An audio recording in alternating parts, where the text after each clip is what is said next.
నమస్తే, మీరు చూస్తున్నారు గోదావరి రైతుబడి. నా పేరు చంద్రమౌళి.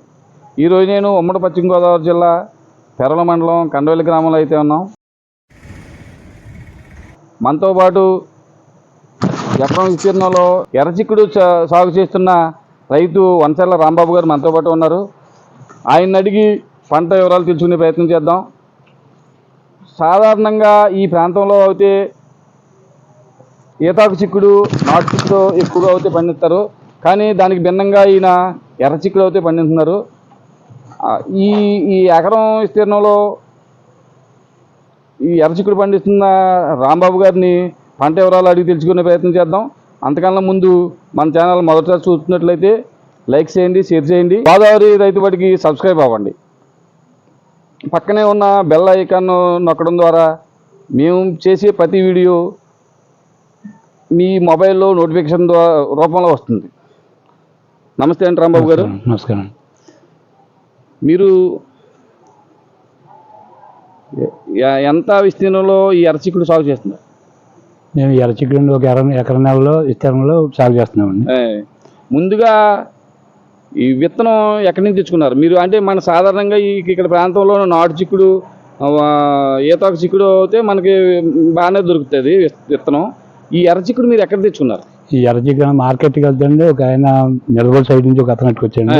అతని దగ్గర రెండు గాలి తీసుకున్నాను. దాన్నే డెవలప్ చేసి దాని అంటే అది ఉంటాయి. ఎర్రచిక్కుడు నిలబడి సైడ్ నుంచి వస్తుందండి. అది 3 గింజలండి. ఇదేంటంటే నాకు చిత్రంగా ఉందని అప్పుడు నేను తెల్ల చిక్కుడు పాలు ఎత్తుకున్నాను, నాటు చిక్కుళ్ళు. ఈ ఎర్రచిక్కుడు చిత్రంగా ఉందని నేను తెచ్చుకున్నాండి. ఇది కాయ వచ్చింది 5 గింజలు ఉంటుంది అన్నమాట. అంటే గింజలతో పాటు చిక్కుడుగా కూడా పొడవండి. ఉన్నదేమో 3 గింజలు ఉంటుంది, ఇదేమో 5 గింజలు ఉంటుంది. మన ఈతాకు కొంచెం కొరచేది కానీ సేమ్ నాటు చిక్కుడులా ఉంటుంది. దాని మీద రెడ్ కలర్ కానీ దాని మీద రుచి బాగుంటది ఇది. కానీ నాటు చిక్కుడు అంత దిగుబడి అయితే ఉండదు. ఇది దిగుబడి ఉంటుంది, దాని మీద దిగుబడి తక్కువ. ఇది ముందుగా ఎకరం చేలో మీరు ఎకరం పొలంలో విత్తనాలు ఎన్ని విత్తవలసి వచ్చింది? అది ఈ సంవత్సరం ఎకరం పెట్టింది నేను.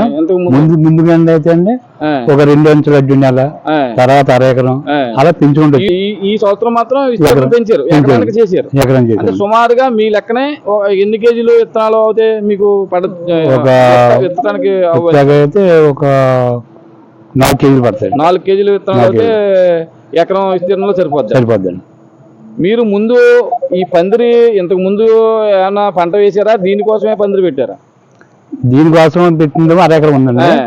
ఇదేమో పాత పందిరి అండి. అంటే అంతకుముందు దొండపాదులు క్రాప్ అయిపోయాక పెట్టాను. విత్తిన దగ్గర నుంచి మనకి దిగుబడి తీసుకునే ఎన్ని రోజులకి దిగుబడికి వస్తుంది? మనం వేసిన కాడి నుంచి మనం 3 నెలలు పడుతుందండి. 3 నెలలు పడుతుంది. 3 నెలలు పడుతుందండి. 3 నెలల అనంతరం దిగుబడి స్టార్ట్ అవుతుంది. దిగుబడి విత్తిన దగ్గర నుంచి దిగుబడి వచ్చే లోపల ఎరువులు ఈ ఎకరం పొలంలో ఎరువులు ఎంతవరకు ఎన్ని ఎరువులు ఇవ్వాల్సి వస్తుంది? దీనికి మందు ఎక్కువగా మందు ఎక్కువ వస్తే దీనికి రొట్ట అయిపోద్ది, కాపు ఎక్కువ పోద్ది. ఏంటో ఫస్ట్ కొండ నేను దీంట్లో ఆల్రెడీ పసుపు పెంట కట్టేసానండి. పసుపు పెంట వేసామండి. విత్తనం పెట్టిన 2 నెలల తర్వాత మట్టికి కాంప్లెక్స్ అండి 20 ఒక ఎకరానికి ఒక బస్తా అండి. దాంట్లో ఒక బస్తా యూరియా కలిపండి ఎకరానికి పెట్టామండి. సాధ్యమైనంత వరకు మీరు సేంద్రియంగానే చేయటానికి చూస్తారు. ఒక 2 బస్తాల వరకు ఎరువులు అయితే ఇచ్చారు. అంతే.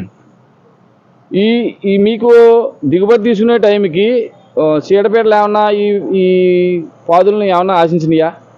చీడపీడలు సహజంగా ఆశించండి. అంటే ఆశించడం అంటే ఏం ఆశించింది, మీరు ఎలా ఎదుర్కొన్నారు దాన్ని? చీడపీడలు అంటే మామూలుగా పూతల పురుగు వస్తుంది. దీనికి పూతల పురుగుకి తర్వాత మోనోకోటోపస్, పర్మాసెట్ పట్టుకున్న 2 కొట్టామండి. తర్వాత బయోలాడు, తర్వాత ఇంకోటి బజుకా. అంటే వీటిలోనే మిక్స్ చేసింది. మోనోకోటోపస్ కంపల్సరీ, పర్మాసెట్ వేసి కొట్టుకోండి. తర్వాత యాపరకు ఉంది కదండి, యాపరకు వల్ల మనకి పెయిన్ తగ్గుతుందండి. ముందు మొదటగా ఇది దిగుబడి ఒక 3 నెలల తర్వాత దిగుబడి చేతికి వస్తుంది అన్నారు. ఎన్ని రోజులు మీరు ఈ దిగుబడి తీసుకోవచ్చండి? మీ ఇది మన కోత మంది వచ్చిన కానించండి, కోత కాతకి 8 రోజులు డిఫరెన్స్ అండి. 8 రోజులకి కోత మొదలు పెట్టొచ్చండి.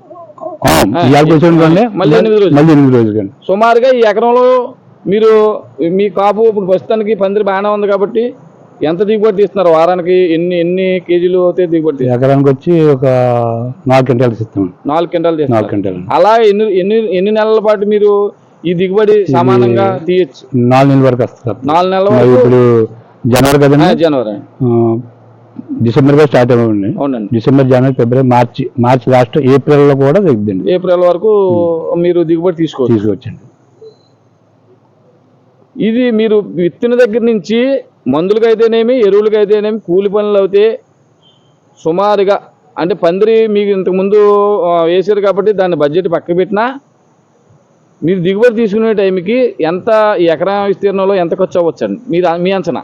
ఎకరం విస్తీర్ణంలో అంచనా ప్రకారం అయితే అండి 40,000 అవుద్దండి. 40,000 రూపాయలు. 40,000 దాటదండి. మందులకి అయితే మన కూలి పనులు అయితే 40,000 అవుద్దండి. అంటే మీరు చెప్పే లెక్కనే ఈ 4 నెలల కాలంలో ఒక 6 టన్నుల వరకు దిగుబడి అయితే తీయచ్చు. ఇప్పుడు ప్రస్తుతం మార్కెట్ ధరలు అయితే ఎలా ఉన్నాయండి? మార్కెట్ ధర అయితే ఫస్ట్ లో అయితే ఉండేదండి 1,500, 1,200 ఉండేది. అంటే ఫస్ట్ లో 10 కేజీలు 1,500 ఉండేది. అంటే కేజీ ఒక 150 రూపాయలు అయితే అంటే మార్కెట్ లో డిమాండ్ ఉన్నాము. ఇప్పుడు ప్రస్తుత ధర ఎలా ఉంది? ఇప్పుడు ప్రస్తుతం ధర అయితే 500 ఉంది. అంటే కేజీ 50 రూపాయలు. మన నాటు చిక్కుడు దాన్ని చూసుకుంటే అది కంపేర్ చేసుకుంటే బాగా బెటర్ అండి. అంటే దిగుబడి ఉంటుందండి, దాని దిగుబడి ఉంటుందండి. రేట్ అయితే కంపేర్ చేసుకుంటే ఇది బెటర్. ఇదే బెటర్. కానీ కాపు చూసుకుంటే అది బెటర్. అయితే అదేమో 200 ఉంది, ఇప్పుడు 500. దిగుబడి తక్కువైనా సరే డిమాండ్ ఉన్న పంట కాబట్టి, ఇది మన ప్రాంతానికి కొత్త పంట కాబట్టి ఇంచుమించులో రేటు బాగానే ఉంటుంది. అదే మన సొంత మనిషి కోసుకుంటే ఆ కూలి పనులు కూడా మనకు కలిసి వస్తాయి. అదే మొక్కకి మధ్య దూరం ఎంత పెట్టున్నారు మీరు? మొక్క మధ్య 6 అడుగులు ఉంటుంది. సాలుకు మధ్యన అండి అది 6 అడుగులు అండి. 6 to 6 పెట్టుకోవాలి. నీటి తొడులు ఎలా ఇచ్చుకోవాలండి? నీటి తొడులు కాపు మాదిరి కానీ ఒక నెలకు ఒక మాట సరిపోద్దండి. నెలకు 20 రోజులకి అంత నుంచి దగ్గరికి పెట్టకండి. దగ్గరికే పెట్టుకోవాలి. అంటే 6 భూమి అయితే బాగుంటుందండి. భూమి పనిచేయదు. ఇప్పుడు ఇది మన నెల ఏ నెల అండి? ఇది నల్ల రాగదండి, కానీ 6 భూమి అండి. 6 అంటే లెక్కన ఈ ఎర్రచిక్కుడు అనేది నల్ల రేగడిలోనే పనిచేస్తుందా, ఏ భూములైనా పనిచేస్తాయా మీ అంచనా ప్రకారం? ఇది 6 భూమిలో అయితే పనిచేద్దండి. అంటే నీరు నిలవ ఉండకూడదండి. అప్పుడు పెట్టామనుకోండి మళ్ళీ సాయంత్రం ఆరిపోవాలండి. సాయంత్రం రేపు పొద్దున్న మనం వచ్చి మళ్ళీ తిరిగి అలా ఉండాలి. అంటే నీరు తళ్ళు కొద్దిగా తక్కువగా ఇచ్చుకుంటేనే ఈ పంటకు మేలండి. నీరు ఉండదు, నీరు బైక్ ఉంటే ఈ పూత వెళ్ళిపోద్దండి. అంటే గెల నాటు చిక్కుడు ప్రతి దిన కిందకి కాస్తుంది, ఇది కిందకి కాదండి. ఇది గెల పైకి ఉంటాయండి. చూడండి పైకి ఉంటాయి. అవునండి, ఇలా కింద నేల చూపు వస్తుందండి ప్రతి చిక్కుడు అండి. ఇది ఎలా కాదు, ఇది పైకి కాదండి. గుత్తు పైకి ఉంటుంది. పైకి ఉంటుంది. ఈ గుత్తులో కూడా ఇప్పుడు అది నాటు చిక్కుడు అనుకోండి, గుత్తు అయిపోద్ది. ఇది అలా కావద్దు. ఇది ఒక గుత్తు ఉన్నదంటే అందులో 4 కాయలు ఉంటాయండి, 2 కాయలు అవుతాయి, 5 కాయలు అవ్వదు. అంటే మీరు కటింగ్ చేసేటప్పుడు కూడా చూసి కటింగ్ చేసుకోవాలి. అదే నాటు చిక్కుడు అనుకోండి, గుత్తు అయిపోద్ది, తీసేచ్చండి. ఇది అయితే గిల్లు కావాలి. లేదంటే అలా పట్టి లాగేసింటే మనకు లేతకాయ ముందరకాయ కూడా 2 కలిపి వచ్చారు, అలా కొయ్యగలదు. అదనమాట. కోతలో కూడా జాగ్రత్త తీసుకోవాలి. కోతలో కూడా జాగ్రత్త తీసుకోవాలి.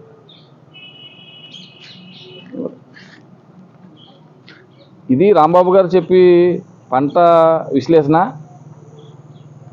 ముందుగా ఈ విత్తనం అయితే ఆయన ఒక కొద్ది మోతాదులో మాత్రమే స్నేహితులైనటువంటి రైతు దగ్గర తీసుకుని దాన్ని 2-3 సంవత్సరాలుగా డెవలప్ చేస్తూ ఇప్పుడు ఈ సంవత్సరం అయితే ఎకరం విస్తీర్ణంలో ఎర్రచిక్కుడు సాగు చేస్తున్నాను అంటున్నారు.